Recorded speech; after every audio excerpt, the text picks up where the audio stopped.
Bab 7. Jangan merasa bersalah. Buku ini adalah tentang perjalanan menuju tempat baru yang lebih baik dalam hidup Anda. Dunia pembebasan dan pilihan, bukannya dunia perbudakan yang mungkin sedang Anda alami. Jika sudah mencoba tantangan berbuat lebih sedikit, Anda sudah memulai perjalanan itu. Namun perjalanan itu mungkin akan naik turun. Lalu secara khusus, ada dua hal yang mungkin berpotensi menghalangi Anda. Oleh karena itu, Anda perlu mewaspadai kedua hal ini dan bersiap mengatasinya ketika muncul. Kedua hal itu adalah rasa bersalah dan mencari persetujuan. 1. Rasa bersalah. Bentuk rasa bersalah bisa beraneka rupa. Rasa bersalah yang kita bicarakan di sini bukanlah perasaan yang Anda alami ketika melakukan kesalahan. Sebaliknya, ini adalah tentang mengakui dan mengatasi perasaan mengganggu yang Anda alami ketika mulai mengubah perilaku Anda. Misalnya, tatkala Anda mulai menerapkan konsep-konsep di buku ini, jika mulai berbuat lebih sedikit, Anda mungkin akan merasa bersalah ketika, misalnya, semua orang di sekitar Anda masih bergegas dengan kecepatan tinggi. Ini bisa berlaku di dunia kerja dan kehidupan pribadi Anda. Di dunia kerja, bentuk rasa bersalah yang umum adalah perasaan ketika Anda pulang tepat waktu setelah menyelesaikan apa yang sudah Anda rencanakan untuk hari itu. Anda mampu untuk berhenti sibuk sehingga berhasil memberi diri Anda sedikit oase waktu. Namun, Anda kemudian mendapati rasanya ada yang tidak beres, bahwa Anda seharusnya melakukan sesuatu. Semua itu hanyalah contoh bagaimana rasa bersalah bisa muncul dan menggigit Anda. 2. Mencari persetujuan. Kita semua ingin orang menyukai kita. Kita juga ingin merasa bahwa ketika kita membuat sejumlah perbaikan positif dalam hidup, orang-orang di sekitar kita akan merasa senang untuk kita dan memberikan pujian. Kenyataannya, kerap kali hal itu tidak terjadi. Orang bisa tidak menyukai atau membenci perilaku baru kita. Mungkin kolega-kolega kerja kita tidak suka karena kita tiba-tiba pulang tepat waktu. Bisa jadi ada semacam rasa iri di tempat kerja juga.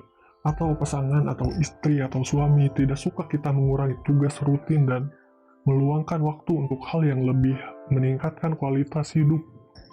Memang benar bahwa kebanyakan orang menolak perubahan dan pada gilirannya ini mungkin membuat orang tidak menyukai kita dan perilaku kita. Jadi apa yang kita lakukan jika dan ketika kedua hal itu terjadi? Mari kita bahas satu persatu. Perasaan bersalah dan cara menghindarinya. Rasa bersalah mencemaskan hal-hal yang telah terjadi pada masa lalu, hal-hal yang sudah selesai dan tak bisa diubah. Pastilah salah satu hal yang paling menggelikan dan tidak produktif yang kita lakukan. Anda pasti mengira jika Anda tidak merasa banyak bersalah atau tidak merasa bersalah sama sekali, itu bisa dianggap sebagai hal baik. Orang mungkin memuji Anda dengan mengucapkan hal-hal seperti, "Wah, saya senang melihat betapa sedikit Anda merasa bersalah tentang berbagai hal. Bagaimana Anda bisa seperti itu? Bisakah Anda mengajari saya untuk bersikap seperti itu juga?" Tentu saja, tak ada yang lebih keliru daripada sikap itu. Jika Anda tidak merasa bersalah, Anda dianggap orang yang buruk. Anda tidak cukup peduli. Camkan bahwa ini juga berlaku jika Anda orang yang cakap mengatasi stres. Anda dituduh tidak cukup cemas dan karenanya tidak cukup peduli.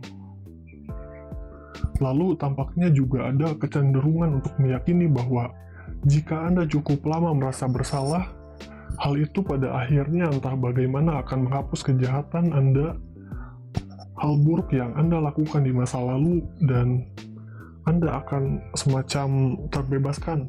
Jadi, mari kita andaikan Anda mulai melakukan lebih sedikit menggunakan dua saringan sebagaimana telah kita gambarkan. Akan tetapi, Anda kemudian mulai merasa bersalah. Lalu bukannya menghadapi rasa bersalah itu, Anda sekadar menanggungnya seolah-olah jika Anda melakukannya cukup lama, hal itu entah bagaimana akan membuat Anda merasa lebih baik. Kemudian perlu dikemukakan bahwa pemikiran berbuat lebih sedikit hampir pasti akan memicu semacam perasaan bersalah. Berbuat lebih sedikit akan menimbulkan konotasi 1. Pemalas, 2. Bukan pemain tim, 3. Menghindari pekerjaan, 4. Membiarkan orang lain menanggung lebih banyak beban sementara Anda menanggung beban lebih sedikit. Selanjutnya, penting untuk membedakan antara rasa bersalah dan belajar dari kesalahan.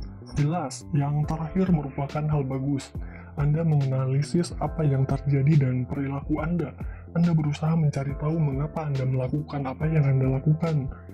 Anda lalu melihat apakah ada hal-hal yang bisa Anda ubah atau perbaiki sehingga Anda pun bertindak, meneruskan hidup dan bertekad untuk berbuat lebih baik pada masa depan. Bangunlah jembatan dan menyeberanglah, demikian kata ungkapan. Namun bagaimana jika kita harus terus-menerus melihat ke belakang, ke arah sesuatu yang tak akan pernah bisa diubah? Itu gila. Ada aspek menarik lain tentang rasa bersalah yang relevan bagi kita di sini. Mengapa kita memilih melibatkan diri dengan perilaku negatif semacam itu? Apa gunanya buat kita? Ya, sebenarnya cukup banyak. Mari kita andaikan kita bergadang di kantor karena merasa bersalah jika pulang tepat waktu. Ya, itu bagus karena kita kini bisa menyalahkan atasan kita, atau budaya organisasi, atau hal lain atas kenyataan kita sekarang harus bekerja lama sehingga tidak bisa bertemu dengan anak-anak kita, atau melakukan hal lain. Penting untuk membedakan antara rasa bersalah dan belajar dari kesalahan. Itu bagus karena semua tanggung jawab untuk mengatasi situasi kelebihan beban Anda pun beralih dari diri Anda. Anda membeli buku seperti ini, membacanya, melakukan apa yang dikemukakan di dalamnya dengan setengah hati, lalu menyalahkan saya atau buku ini, atau seseorang, atau sesuatu hal lain untuk kegagalan buku ini. Ini jelas bukan sesuatu yang berkaitan dengan Anda. Psikolog menyebutnya payoff alias berkompensasi. Anda melakukan perilaku negatif atau menghancurkan diri, dalam konteks ini merasa bersalah, karena bisa mendapatkan hal positif dari situ. Hal positif yang Anda dapatkan adalah Anda bisa menyalahkan orang lain untuk situasi Anda seraya tidak mengambil alih tanggung jawab untuk menyelesaikan masalah Anda sendiri. Satu pertanyaan yang kerap saya ajukan dalam kursus-kursus The Power of Doing Less yang saya bawakan adalah, jika Anda kelebihan beban, siapa yang harus disalahkan? Kadang orang mengungkapkan jawaban misalnya, atasan saya, budaya organisasi, kondisi ekonomi, tapi segera saja mereka semua mengerucut dan sepakat pada saya. Jika Anda kelebihan beban, Andalah yang harus disalahkan karena Anda tidak memberitahu orang lain bahwa Anda kelebihan beban. Karena Anda tidak mengambil tindakan apapun untuk mengatasi kelebihan beban itu. Jika saya atasan Anda dan saya terus memberikan pekerjaan kepada Anda dan Anda terus menerimanya, satu-satunya kesimpulan yang bisa saya tarik adalah Anda punya kemampuan untuk melakukannya. Kalau tidak, tentu Anda akan memberi saya jawaban berbeda. Benar kan? Setiap kali Anda merasa bersalah, tulis apa persisnya rasa bersalah Anda. Kapan hal itu terjadi? Mengapa hal itu terjadi? Dan siapa yang terlibat? Lalu lihat jenis pola apa yang muncul dari situ. Apakah selalu ada orang-orang tertentu yang terlibat? Apakah ada situasi-situasi tertentu ketika rasa bersalah muncul? Cobalah memahami mengapa pola-pola itu terjadi dan cari langkah-langkah yang bisa Anda lakukan untuk menghentikannya. Sebagai contoh, mungkin momen rasa bersalah melibatkan atasan Anda. Jadi, sekarang Anda bisa mulai mengantisipasi momen-momen itu dan berupaya agar tidak merasa bersalah setelah interaksi dengan atasan Anda. Atau rasa bersalah itu mungkin selalu tentang hal yang sama. Satu hal yang umum adalah pulang tepat waktu ketika orang lain masih di kantor. Tanyai diri Anda, apakah Anda merasa lebih bahagia karena perilaku ini? Apakah Anda pulang untuk bersenang-senang dengan anak Anda, atau menghabiskan malam indah dengan orang terkasih Anda, atau menggarap proyek impian Anda, atau menggeluti hobi Anda? Jika Anda bisa melakukannya, bukankah itu bagus? Dan bukankah Anda akan merasa senang?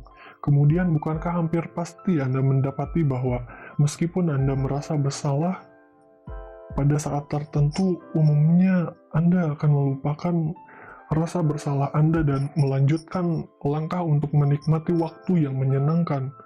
Jadi, jika melupakan rasa bersalah Anda satu kali, Anda bisa melupakannya lagi, dan semakin sering Anda melakukan sesuatu yang dulu biasa membuat Anda bersalah, semakin sering Anda akan lupa untuk merasa bersalah. Hingga suatu hari Anda akan mendapati diri tidak merasa bersalah sama sekali dan bertanya-tanya, mengapa Anda selama ini begitu heboh? Anda harus hidup seturut apa yang membuat Anda bahagia, yaitu nilai-nilai Anda, dan bukannya nilai-nilai orang lain. Berbuat lebih sedikit, mencampakkan rasa bersalah. Selama 1 minggu atau lebih, buatlah daftar berisi saat-saat ketika Anda merasa bersalah di tempat kerja atau kehidupan Anda secara umum. Beri nilai momen-momen ini dengan skala rasa bersalah mulai dari 1 sampai 10, dengan 1 adalah kadar rasa bersalah yang kecil dan 10 adalah kadar rasa bersalah yang menguras pikiran, menyebabkan depresi, dan memicu rasa sakit. Sekarang jumlahkan skornya. Apa yang Anda dapat? Ya, sebenarnya tak jadi soal apakah jumlahnya 1 atau 1 juta. Tidak membuat perbedaan sedikit pun. Buang saja daftar itu. Rasa bersalah tempatnya adalah di tong sampah. Menciptakan aura misterius dengan berbuat lebih sedikit. Pengarang J.D. Salinger tidak pernah menulis apapun setelah tahun 1965, tapi reputasinya kian meningkat oleh ketidakhadirannya dan aura misterius yang tercipta karena itu. Dalam suatu wawancara langka pada tahun 1974 dengan The New York Times, dia menjelaskan ada kedamaian luar biasa dalam situasi tidak menerbitkan buku. Saya suka menulis, saya cinta menulis, namun saya menulis hanya untuk diri sendiri dan kesenangan saya sendiri. Salinger pernah menyebut publikasi sebagai gangguan terkutuk. Satu obituari di The Telegraph pada 28 Januari 2010 menyatakan karirnya menunjukkan bahwa reputasi bahkan status kultus bisa secara nyaman dipertahankan lewat sangat sedikit karya yang terpublikasi. Sesuatu yang juga patut menjadi renungan saya. Pencarian persetujuan dan cara menghindarinya. Kita semua ingin orang menyukai kita, dan bagian dari rasa suka itu adalah kita merasa mereka mengakui atau menyetujui apa yang kita lakukan. Jika Anda mulai berbuat lebih sedikit, sebagaimana telah kita lihat, hal itu akan berdampak positif kepada Anda dan orang lain. Namun, sama pastinya sebagaimana malam menggantikan siang, tidak semua orang akan mendukung atau menyukai apa yang Anda lakukan. Angka-angka di kolom pertama adalah tahun, kolom tengah menunjukkan presentase suara kebanyakan yang didapatkan pemenang dalam pemilihan presiden AS tahun ini. Saya memilih tahun-tahun khusus itu karena tahun-tahun tersebut secara umum dianggap sebagai kemenangan telak. Kemenangan telak adalah kemenangan ketika satu partai atau kandidat menang dengan margin sangat besar, yaitu derajat popularitas atau pengakuan yang sangat besar. Berikut tabel lengkapnya. Tahun 1904, pemenang dan presentase Rose Bowl 56%, pihak yang kalah dan presentase Parker 37%. Tahun 1920, Harding 60%, Cox 34%.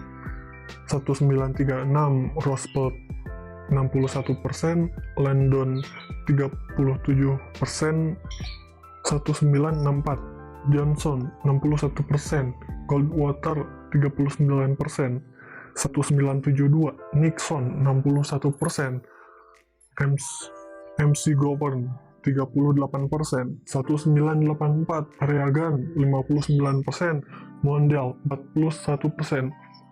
Yang mengejutkan dari angka-angka itu adalah kolom paling kanan, kemenangan telak, yaitu derajat pengakuan yang sangat besar.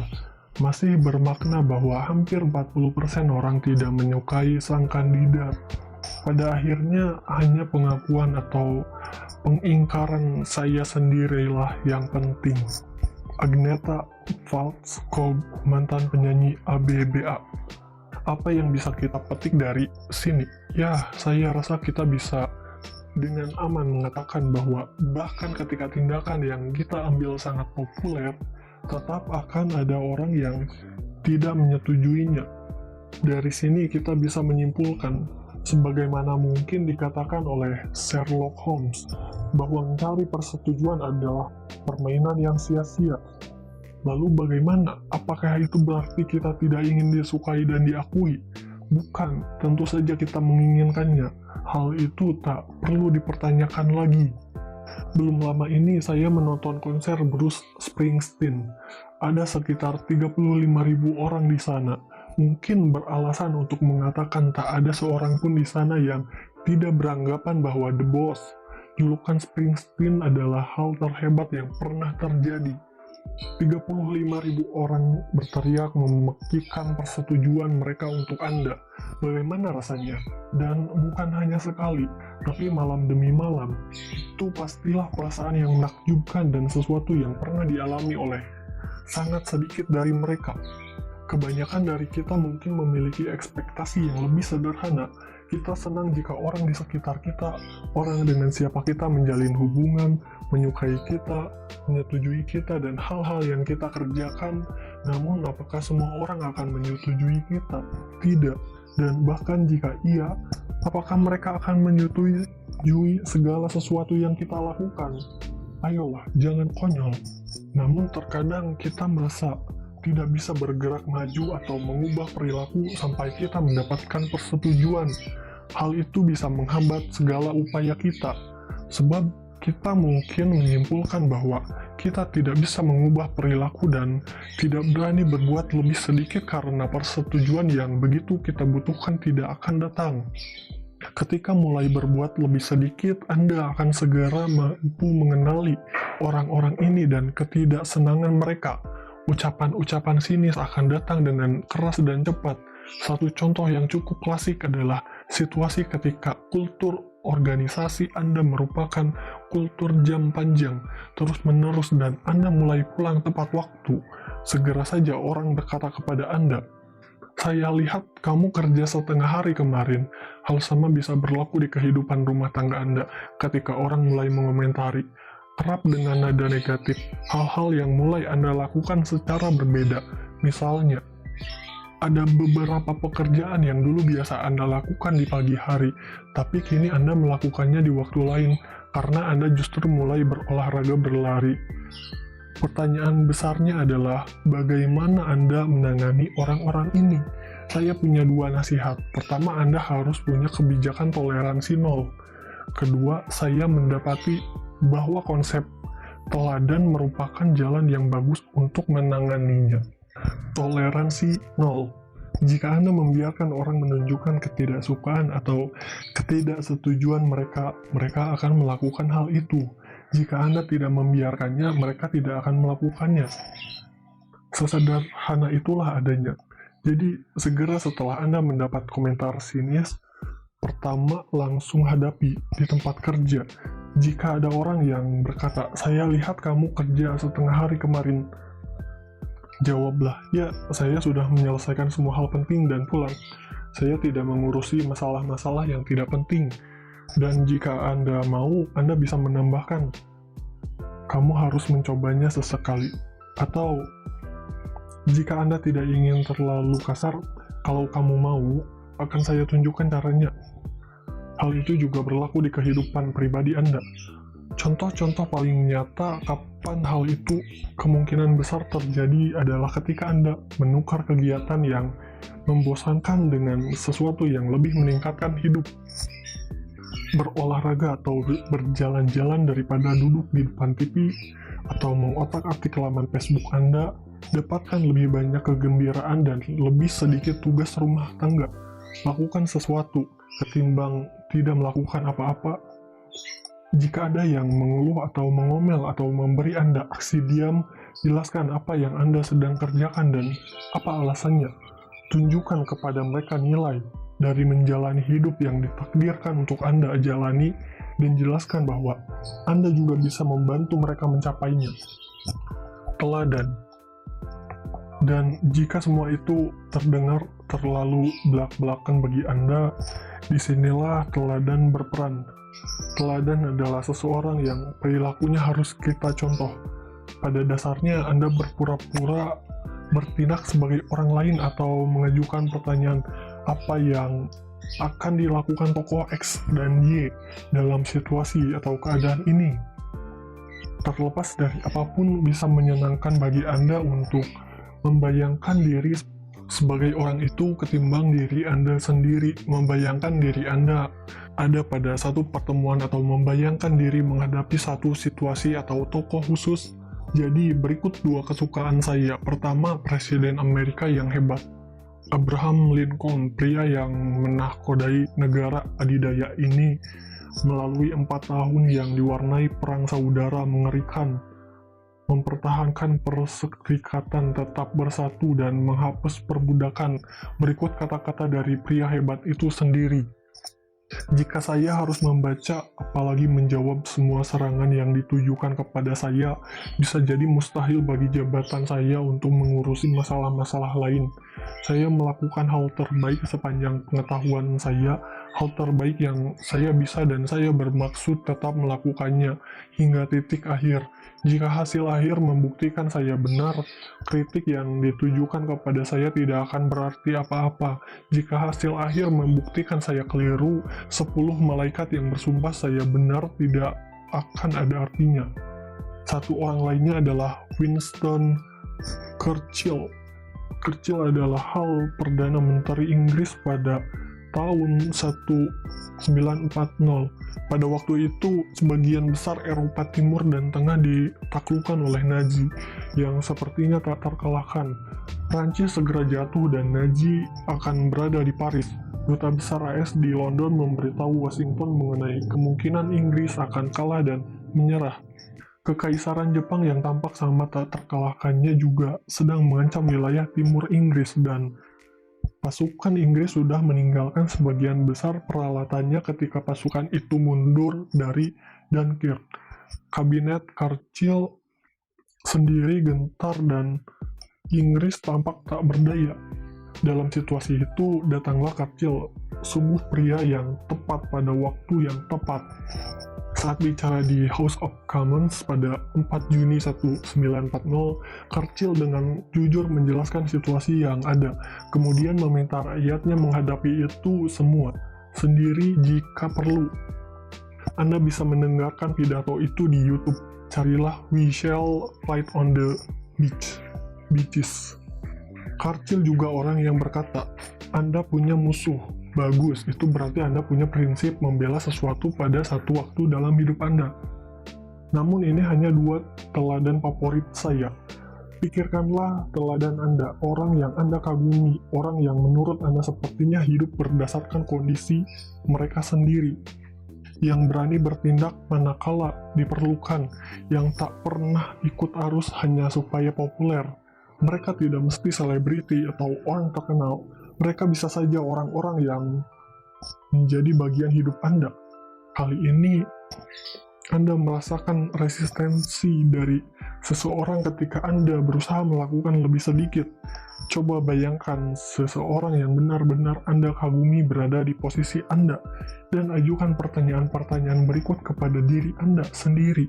Apakah orang yang Anda kagumi itu akan mengubah posisi mereka hanya karena ketidaksetujuan? Misalnya, apakah mereka akan bergadang semata karena hal itu sudah menjadi kebiasaan? 2. Memperlunak pernyataan yang ingin mereka utarakan atau mengubah posisi mereka tentang sesuatu isu atau tidak menyampaikan kabar buruk. Misalnya, apakah mereka akan mengatakan bahwa batasan-batasan satu proyek itu bisa dicapai, padahal perencanaan mereka menunjukkan hal sebaliknya. 3. Merasa tidak bahagia karena ada orang yang tidak setuju dengan mereka. Apakah mereka akan merasa kecewa karena ada orang yang memusuhi atau tidak mau bicara dengan mereka? 4. Mengikuti kerumunan. Apakah mereka akan menggunakan setiap jam yang diberikan Tuhan untuk terus bekerja hanya karena semua orang melakukannya? 5. Mengatakan ya ketika mereka seharusnya berkata tidak. Apakah mereka akan menyepakati satu tenggat padahal sudah jelas tenggat itu mustahil dipenuhi? 6. Terintimidasi oleh siapapun, atasan atau rekan kerja atau anggota keluarga atau teman yang mengungkapkan ketidaksetujuan terhadap perilaku mereka. Kesimpulannya, Anda harus terus berfokus pada apa yang penting untuk Anda. Apa hal yang tepat untuk Anda mungkin mendapatkan dorongan negatif atau resistensi dari orang lain. Sayangnya begitulah cara kerja dunia. Jika orang mendukung Anda, itu adalah bonus. Bahkan itu bonus yang lebih besar dari jika mereka tertarik belajar dari Anda. Namun, bagaimanapun mereka bereaksi, ingatlah bahwa ini hidup Anda, bukan hidup mereka. Yang penting adalah Anda menyetujui diri dan tindakan Anda.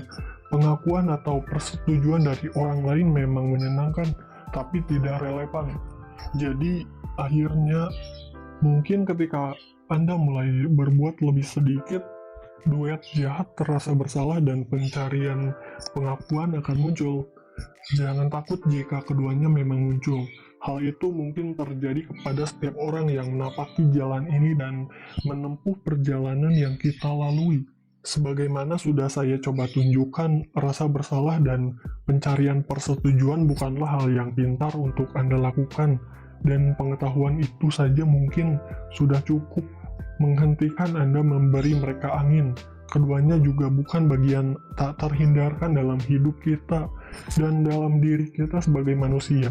Keduanya harus dienyahkan, dipangkas, dibuang jauh-jauh. Jangan biarkan orang lain menjajalkan kedua hal itu kepada Anda. Lawanlah jika mereka melakukannya. Terapkan kebijakan nol toleransi. Anda akan menjadikan hidup Anda dan dunia secara umum tempat yang lebih baik. Berbuat lebih sedikit. Jalani hidup yang memang ditakdirkan untuk Anda. Habiskan seharian penuh untuk melakukan lebih sedikit. Maksud saya, lakukan apa yang benar-benar penting bagi Anda di pekerjaan dan kehidupan pribadi, dan berhentilah di situ. Ketika Anda melakukannya, jika ada orang yang tidak setuju atau Anda mendapati diri merasa bersalah, atasilah saat itu juga. Ini sulit dan Anda bisa mendapati diri merasa agak berbeda di penghujung hari. Anda mungkin merasa berperilaku di luar karakter Anda. Hari ini, mungkin hampir terasa Anda menjadi orang yang sepenuhnya berbeda hari ini. Itu semua bagus. Sebelum Anda tidur, luangkan waktu untuk menuliskan apa yang telah terjadi. Bagaimana orang bereaksi, apa yang Anda lakukan, bagaimana perasaan Anda saat itu, dan bagaimana perasaan Anda saat ini. Taburlah benih pemikiran, maka Anda akan menuai aksi. Taburlah benih tindakan, maka Anda akan menuai kebiasaan. Taburlah benih kebiasaan, maka Anda akan menuai karakter. Taburlah karakter, maka Anda akan menuai takdir. Samuel Smiles, pengarang Skotlandia, abad ke-19.